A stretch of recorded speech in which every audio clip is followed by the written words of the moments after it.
Creemos que non hai motivos que xustifiquen unha lei que non emana da realidade concreta do sistema educativo galego, senón que o que se pretende é xerar unha alarma artificial, facerlle creer á opinión pública que hai necesidade de lexislar sobre esta cuestión e así poder achegarse perigosamente a un modelo como que puxo en marcha o Partido Popular na Comunidade de Madrid, implantando este modelo en Galiza. Nós creemos que existe un problema de enfoque importante ao pensar que é necesaria máis autoridade do profesorado ou máis sancións de cara a mellorar a convivencia na comunidade educativa. A convivencia ou a resolución dos conflitos que existan cremos que non virá pola vía do reforzo da autoridade do profesor, pola vía do aumento das sancións ou co medo que se xenere aos estudantes.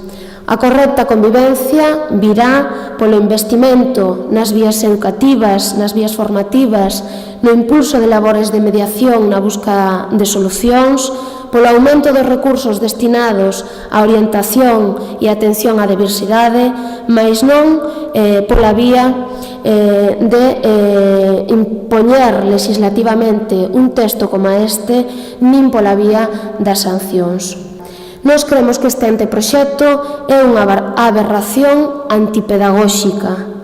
Costou moito esforzo instalar valores educativos, valores pedagóxicos, valores da comunicación, da negociación no ensino, pois viñamos dun período anterior á democracia moi escuro en moitos aspectos, mas tamén no terreo educativo. Con este anteproxecto volvemos atrás no tempo e retrocedemos 30 anos rescatándose conceptos desfasados, reaccionarios e volvendo a unha perspectiva represora da educación. O ensino público de hoxe debe asentarse sobre outros valores.